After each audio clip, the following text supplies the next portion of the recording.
Story jam में आपका स्वागत है। यहाँ आप सुनेंगे कहानियाँ, कुछ नई, कुछ पुरानी, कुछ जानी, कुछ अनजानी। हिंदी सिनेमा को अंतर्राष्ट्रीय स्तर पर अपनी एक अलग पहचान देने में एक इंसान का नाम बार बार उभर कर आता है, ख्वाजा अहमद अब्बास। राज कपूर की बेहतरीन फिल्में इन्होंने लिखी। आवारा, श्री 420, जागते रहो, मेरा नाम जोकर, बॉबी, हिना। भारत का न्यू रियलिस्टिक सिनेमा भी ऑडियंसेस तक वो लाए जब उन्होंने चेतन आनंद के लिए लिखी नीचा नगर और बंगाल के अकाल पर बनाई फिल्म धरती के लाल। इसके अलावा कहानियां, उपन्यास इतने लिखे कि कई तो समय के साथ खो गए। हिंदी, उर्दू और अंग्रेजी तीनों भाषाओं में एक सी कुशलता से लिखते थे ख्वाजा अहमद अब्बास। फिल्म जर्नलिज्म भी उनका बेशुमार था। उनका कॉलम लास्ट पेज हिंदुस्तान का सबसे लंबा चलने वाला कॉलम था, जो 1935 में शुरू होकर 1987 में उनके इंतकाल तक बराबर 52 वर्षों तक अलग अलग पत्रिकाओं में छपता रहा। आज का लेख सिनेमा के पर्दे के पीछे की कहानी, जिसमें खुद एक आला और मशहूर राइटर होते हुए भी आमतौर पर लिखी फिल्मों पर वो मज़ाहिया कमेंट्री करते हैं और साथ ही अपने समय की एक मशहूर अदाकारा का किस्सा बड़ी इज्जत और मोहब्बत से सुनाते हैं। अगर आप भी मेरी तरह पुरानी हिंदी फिल्मों के शौकीन हैं तो गैस करके बताइए कि ये एक्ट्रेस कौन है। आइए सुनते हैं ख्वाजा अहमद अब्बास का लिखा ये आर्टिकल, कायाकल्प।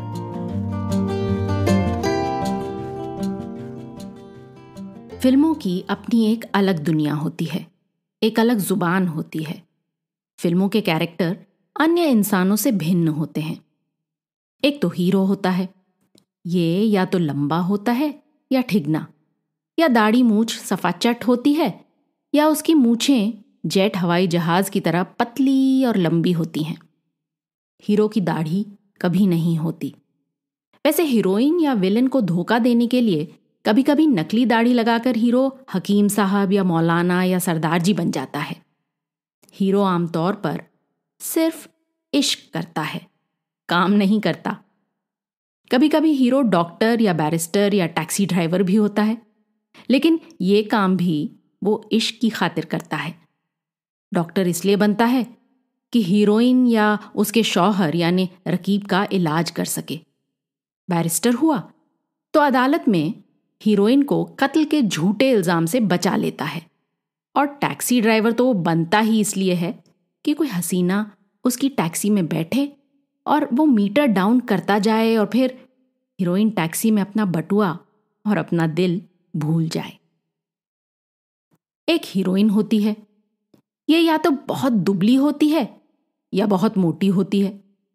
हीरोइन कभी गरीब नहीं होती, वो इसलिए कि उसे हर सीन में एक नया और महंगा फैंसी ड्रेस पहनना होता है। सीन नंबर 1 में शलवार कमीज, सीन नंबर 2 में भारतनाट्यम की साड़ी, सीन नंबर 3 में चूड़ीदार पजामा और कश्मीरी चांदी के बटनों वाली कमीज, सीन नंबर 5 में राजस्थानी घाघरा और चोली, सीन नंबर 6 में नाफ से 6 इंच नीची साड़ी और नाफ से 9 इंच ऊंची बिकिनी टाइप की चोली, सीन नंबर 7 में मिनी स्कर्ट और चुस्त स्वेटर। और गलती से कभी गरीब बाप की बेटी हुई तब भी हीरोइन नायलॉन की ओढ़नी और रेशमी घाघरा और चुस्त चलूका पहने होगी, ताकि दूर से मालूम हो जाए कि हीरोइन के बाप को विलन का कर्जा देना है और हीरोइन हर कुर्बानी के लिए तैयार है।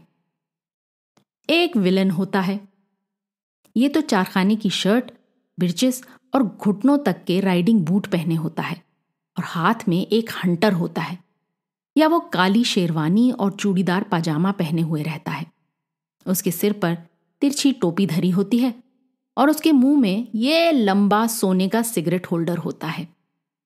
गर्मी में कभी विलन हाथों में सफेद दस्ताने पहने होता है और काला ओवरकोट, कॉलर ऊपर किए हुए, और काली फेल्ट हैट जिसका छज्जा आंखों पर झुकता है ताकि पुलिस शिनाख्त न कर सके। विलन का कोई नाम और कोई मजहब नहीं होता। उसके छुट भैये उसे सिर्फ बॉस कहकर पुकारते हैं।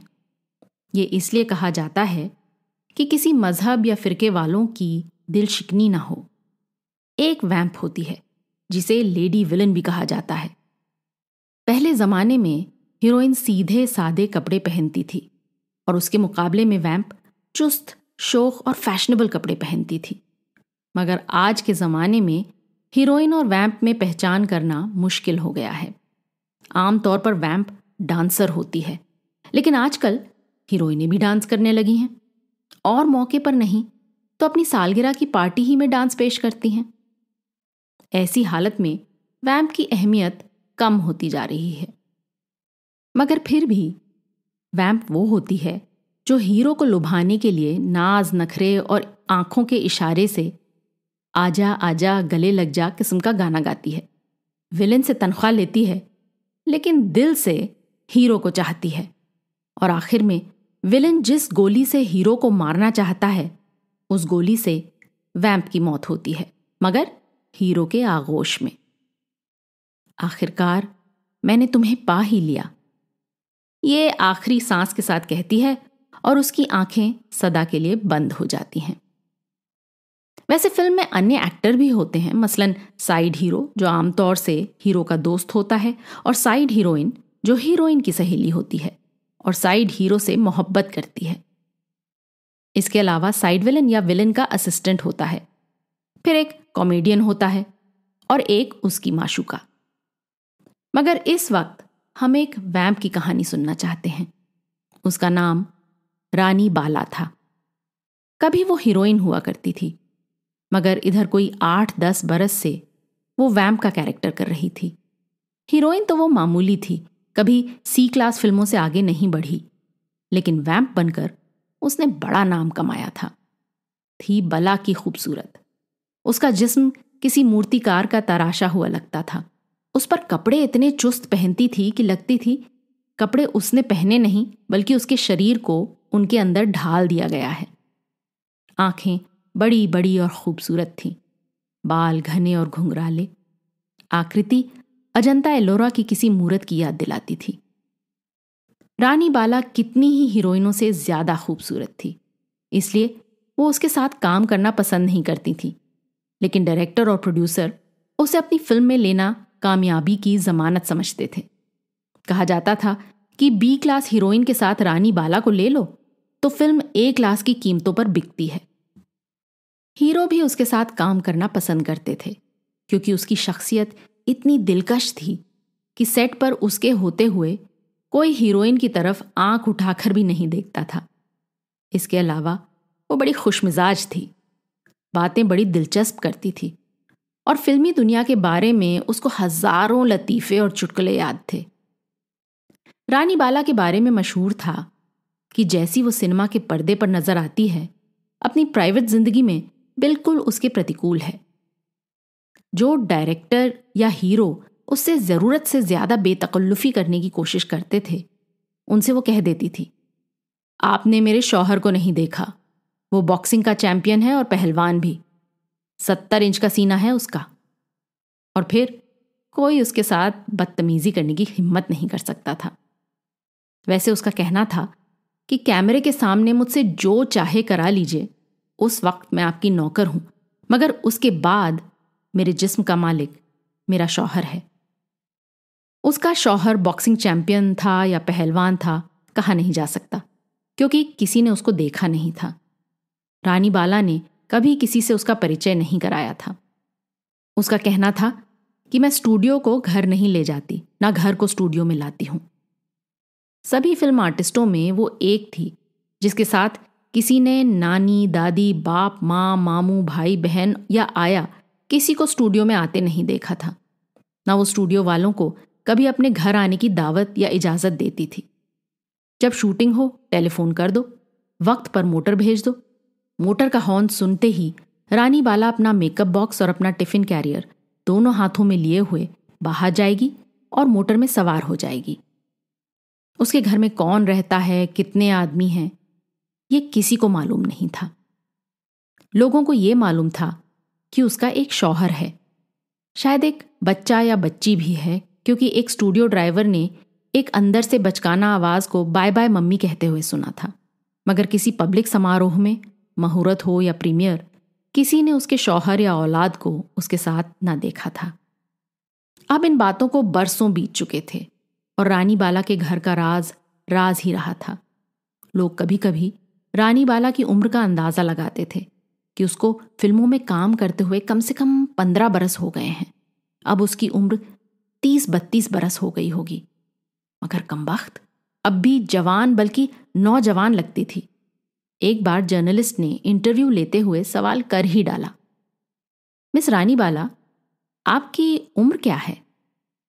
आपको कितने बरस की लगती हूं? बस तो आप 19-20 बरस की समझ सकते हैं। एक्ट्रेस की कोई उम्र नहीं होती, वो उतनी ही जवान या बूढ़ी होती है जितनी सिनेमा के पर्दे पर नजर आती है। रानी बाला सदा मेकअप करके स्टूडियो आती थी। बगैर मेकअप किसी ने उसको आज तक नहीं देखा था। इस सिलसिले में भी वो अपने विशिष्ट फलसफे को प्रकट करती थी। औरत घर में रहती है, स्टूडियो में जो आती है वो एक्ट्रेस होती है। एक्ट्रेस को सदा अपनी शक्ल सूरत का ख्याल रखना चाहिए। मुझे उन एक्ट्रेसों से सख्त नफरत है जो रात भर पार्टियों में मारी मारी फिरती हैं और सुबह को उलूल जलूल मनहूस सूरत बनाए स्टूडियो में आती हैं। बाल बिखरे हुए, आंखों में कीच, दांत गंदे, होंठ सूखे हुए। फिर उनका मेकअप करने और बाल बनाने में 2-2, 3-3 घंटे लगते हैं। उसके बाद वो इस काबिल होती हैं कि उनको कैमरे के सामने खड़ा किया जा सके। एक दिन जो सीन लिया जाने वाला था उसमें हीरो और हीरोइन एक तालाब के किनारे प्यार मोहब्बत की बातें कर रहे हैं। वैम्प वहां चोरी छिपे आती है और एक पेड़ के पीछे छिपकर उनकी बातें सुनकर जल रही है कि गुस्से में पीछे हटती है और धड़ाम से पानी में गिर जाती है। डायरेक्टर इस तरह वैम्प को कॉमेडी सीन में पेश करना चाहता था और उसके कहने के अनुसार यह एक अछूता और अनोखा टच था। मिस रानी बाला, क्या आपको तैरना आता है? पानी 5 फुट गहरा है। डायरेक्टर ने स्टूडियो में बने हुए तालाब की तरफ इशारा करते हुए कहा। मैं डूबूंगी तो आपको साथ लेकर, रानी ने तत्काल जवाब दिया और इस पर स्टूडियो में क्या कहां गूंज उठा। रानी बाला को गर्व था कि आज तक उसने कोई सीन करने से इनकार नहीं किया, चाहे वो कितना ही मुश्किल हो। जहां जान का खतरा हो वहां भी वो किसी दूसरी एक्ट्रेस को डबल के तौर पर काम करने की इजाजत न देती थी। आग का सीन हो या दीवार पर से कूदना हो या घोड़े पर सवार होकर उसे सरपट दौड़ाना हो, हर सीन वो खुद ही करती थी। वो फिल्म लाइन में उस वक्त आई थी जब हीरो हीरोइन को तैरना, तलवार चलाना, मोटर चलाना और घूंसा चलाना सब कुछ सीखना लाजमी था। वो पानी में गिरने के लिए फौरन तैयार हो गई। सीन से पहले डायरेक्टर ने ड्रेसमैन से कहा, मिस रानी के लिए ऐसे ही 2-4 ड्रेस और तैयार रखो, शायद पहला शॉट ओके ना हो। सीन लिया गया। रानी बाला बड़े अंदाज से पीछे हटी। चेहरे पर गुस्से और जलन की अवस्था थी और वो अवस्था आखिरी लम्हे तक बाकी रही जब तक वो पानी में गिरी नहीं। गिरते गिरते उसने अपने कैरेक्टर के अनुसार बनावटी हास्यास्पद अंदाज से चीख मारी। तालाब में गिरने के बाद जब उसका सिर पानी से बाहर निकला तो उसने मुंह से कुल्ली का एक फव्वारा निकाला और हीरो हीरोइन की तरफ गुस्से से मुक्का उठाया। डायरेक्टर ने कहा, कट।